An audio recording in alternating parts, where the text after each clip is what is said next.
अमृत पान कर देव जयी बन गए, बलि का पराभव हुआ। कथा में तो ऐसा आता है कि वे मृत प्राय हो गए, देव सत्ता से पराजित होकर मरणासन्नी हो गई, निश्चेष्ट निष्प्राण, जैसे बस प्राण रहे ही नहीं। लेकिन शुक्राचार्य ने अपनी संजीवनी विद्या से उन्हें चैतन्य किया।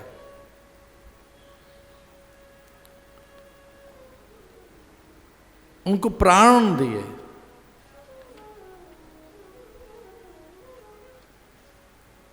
बलि कुछ दिन तक स्वर्ग का राजा रहा था, तो वो सुख उसने भोगा था। देखो, बहुत धन के बाद बहुत सी आदतें बन जाती हैं, वाहन की, भवन की, आभूषणों की, आहार की, विहार की, पर्यटन की, देशाटन की। बहुत धन हो तो अनुचर होंगे, दास दासी होंगे। बहुत धन होगा तो नाना प्रकार के आपके पास वैभव विलास और उसके अनेक साधन होंगे। दरिद्र व्यक्ति को बहुत कष्ट नहीं होता, उसने महल देखे ही नहीं, उसने बड़े वाहन, जलयान, वायुयान देखे ही नहीं। और जब आपके लिए चार्टर चलने लगे, कि जब आपको ऐसा लगे कि भी अभी जाना है, तो आपके लिए हवाई जहाज ही तैयार हो जाए, जलयान, अनेक यान, वायुयान। अब ये सारे नाटक तो हम साधु महात्माओं ने कब से देख रखे कि यहां से ऋषिकेश तक जाने के लिए पैसे नहीं होते थे, और अब भक्तों ने ऐसे साधन कभी कभी कर देते हैं कि आधे घंटे के बाद ही तो पतंजलि पहुंचना है, लो उड़ के कहीं चले जाइए।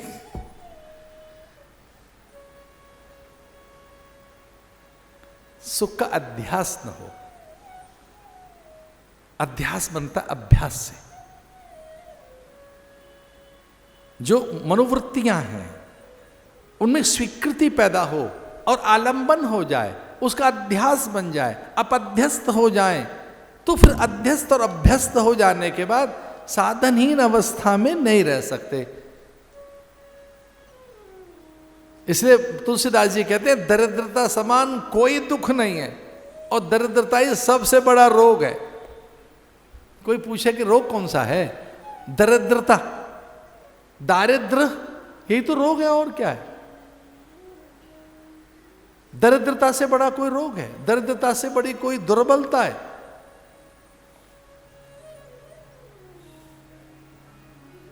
साधन है। अपने गुरु से उन्होंने कहा कि मैं तो इंद्र रह चुका हूं, स्वर्ग का स्वामी रह चुका हूं, वो स्वर्ग के सुख मैंने भोगे, अप्सराएं, गंधर्व, किन्नर, यक्ष, नवग्रह, सूर्य चंद्र और प्राणों का शासक मैं रहा हूं। पर्जन्य मुझसे प्रेरित, प्रभावित होकर, मेरे से नियंत्रित होकर बरसते थे। मैं बादलों का स्वामी रहा हूं, बयार मेरे अधीन रही है, अग्नि का मैं शासक रहा हूं, और जितना भी प्रकृति में वैभव है, जो कुछ है, वो सब मेरे अधीन रहा है। अन्न का मैं स्वामी रहा हूं, प्राण का मैं स्वामी रहा हूं, मैं मृत्यु का शासक रहा हूं। यम मुझे प्रणाम करता रहा है, यम मेरी देहरी पर मुझे नित्य वंदना करने आता रहा है। मैं मृत्यु के शासक का भी शासक रहा हूं, मेरा दास रहा है जो मृत्यु का देवता है। ऐसा यम, उसका शासक मैं। ये अप्सराएं, गंधर्व, किन्नर और देवगण, सूर्य और चंद्र आदि मेरे चाकर रहे। मैं सूर्य और चंद्र का स्वामी रहा हूं, और अब मैं दास बन गया हूं। कोई मंत्र नहीं है ऐसा। ये आपकी करुणा किस दिन काम आएगी? ये आपके साधन, व्रत और तपस्या मैं आपका शिष्य होकर भीख मांगता रहूं? गुरुदेव ने कहा, भाई अपनी भूल तो याद कर नहीं रहा है, ये तेरा पराभव किसी दुर्बलता के कारण हुआ है, ये तेरा पराभव तेरी दुर्गुणों के कारण हुआ, उनका तो ध्यान कर। तो वो कहता है जो नियम बताओगे मैं करूंगा, जो कुछ साधन व्रत करोगे कहोगे मैं करूंगा। तो चाहिए क्या? बोले फिर से स्वर्ग का राजा बनना है, फिर से चाकरी में रहे चंद्र मेरे, सूर्य मेरा दास रहे, प्राणों का अधिपति और मैं उसका शासक रहूं। यम वरुण कुबेर ये सब हाथ जोड़कर नित्य मुझे प्रणाम करें। मैं फिर से स्वामी बनना चाहता हूं।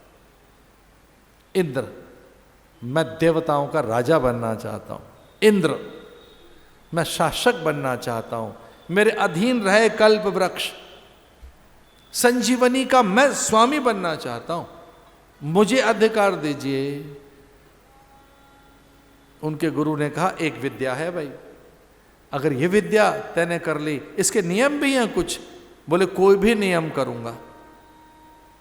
और सच मानिए तपस्या उन्हीं से हो पाती है जो थोड़े जिद्दी टाइप के हैं, थोड़े हठी हैं, एक तरफा चलते हैं। एक शुरू में हमने अपने मित्र सन्यासी से कहा कि ये आपका चेला आधा बावरा सा है। एक मेरे मित्र सन्यासी से, तो मैंने उनसे कहा कि आपका साधु है ना आधा बावरा सा है। तो कहने लगा बावरा ना होता तो घर छोड़ता, ये सिर्फ फिर ही घर छोड़ते हैं। अब मैं चुप लगा गया, तो मैं भी उसी श्रेणी में तो हूँ। वो सिर्फ फिर आया है हमारा, थोड़ा सा ये पागल जैसा है, ठीक ठाक होता नॉर्मल होता तो घर छोड़ता। थोड़ा एबनॉर्मल है, थोड़ा एबनॉर्मल है, ये उतना ठीक ठाक नहीं है। इसकी बातों पे ध्यान मत देना, कॉमन सेंस नहीं है इसमें। कॉमन सेंस होता तो घर न छोड़ता, एबनॉर्मल है थोड़ा सा। मैंने कहा भैया ज़्यादा मत बोल, ये सारी बातें मुझ पे भी अप्लाई हो रही हैं। एबनॉर्मल है, कॉमन सेंस नहीं है, थोड़ा सिर फिरा है, थोड़ा पागल है, आधा पागल है। पागल ना होता तो घर छोड़ता, ये जिद करता, ये तप करता, पेड़ के नीचे बैठता, पत्ती चबाता, जंगल में भागता, भभूत रमाता। बोले इतना पढ़ा लिखा प्रोफेसर कहीं होता, ए ब्रज में भीख मांगता है, सिर फिरा तो है।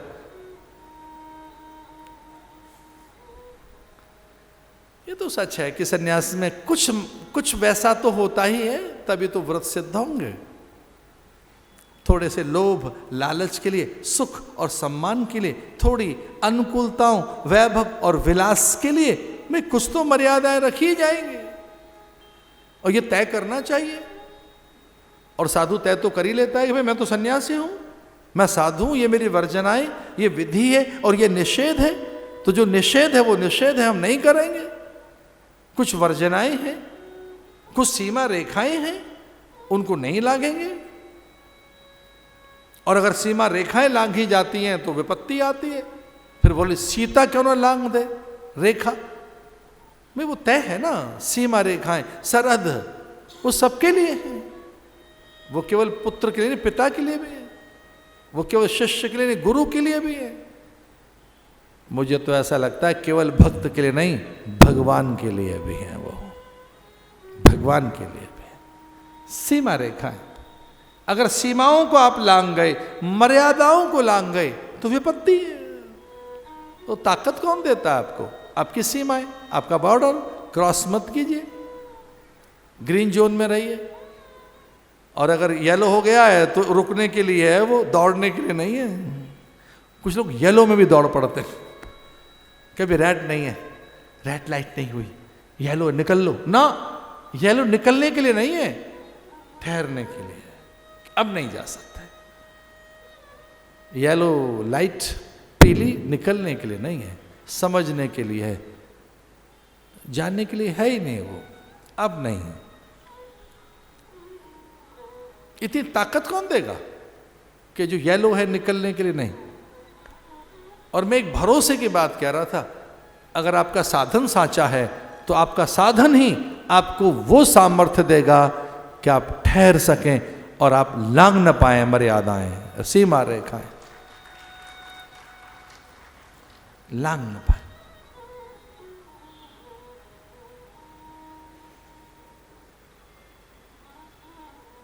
हाथ जोड़कर बैठ गया, गुरुदेव से कहा कि इंद्र बनने के लिए, स्वर्ग का शासक बनने के लिए, पर्जन्यों को अपने अधिकार में लेने के लिए, पवन प्राण, सूर्य चंद्र और सकल नक्षत्र, यम और यम का भी बल मेरे अधीन हो, मेरे कहने से यमराज चले, मृत्यु का देवता मेरा चाकर होना चाहिए, वो मुझे साधन दो, वो व्रत मैं करूंगा।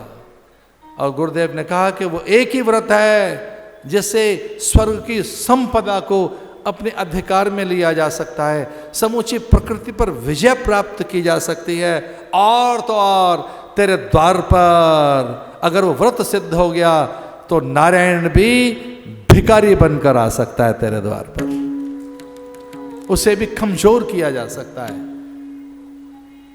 इंद्र, वरुण, यम, कुबेर, शिव, ब्रह्मा और नारायण, इनको भी प्रभावित किया जा सकता है। एक ही साधन है, वो विधि पूर्वक होना चाहिए। गुरुदेव ने उसे यज्ञ बताया। यज्ञ, यज्ञ वै विष्णु, यज्ञ साक्षात विष्णु है।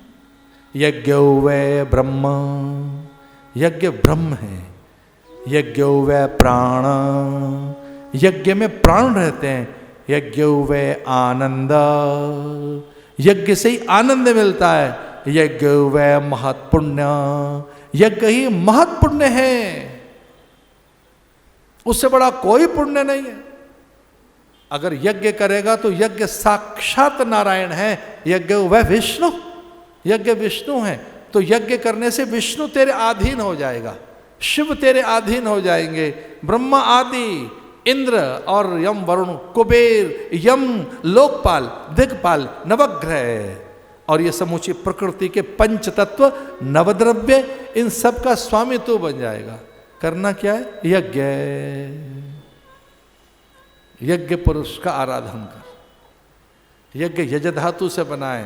यज धातु करते दान देना, देव पूजा, संगति करना, और यह साकल्य, शुरु, अग्नि, ऋत्विज, होता, मंत्र, आचार्य, सामग्री, समिधा, काल, ऋतु, कर्म, स्वभाव, द्रव्य, चेतना, चर्या, सपर्या और सेवा, और उसके साथ साधन, व्रत, नियम, उपवास, इनको एक एक एक करके समझ ले।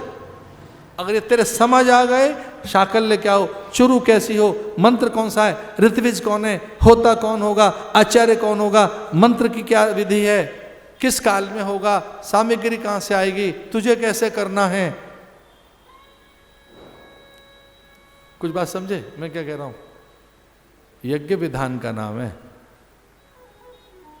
यज्ञ माने विधान, यज्ञ विधि निषेध का नाम है।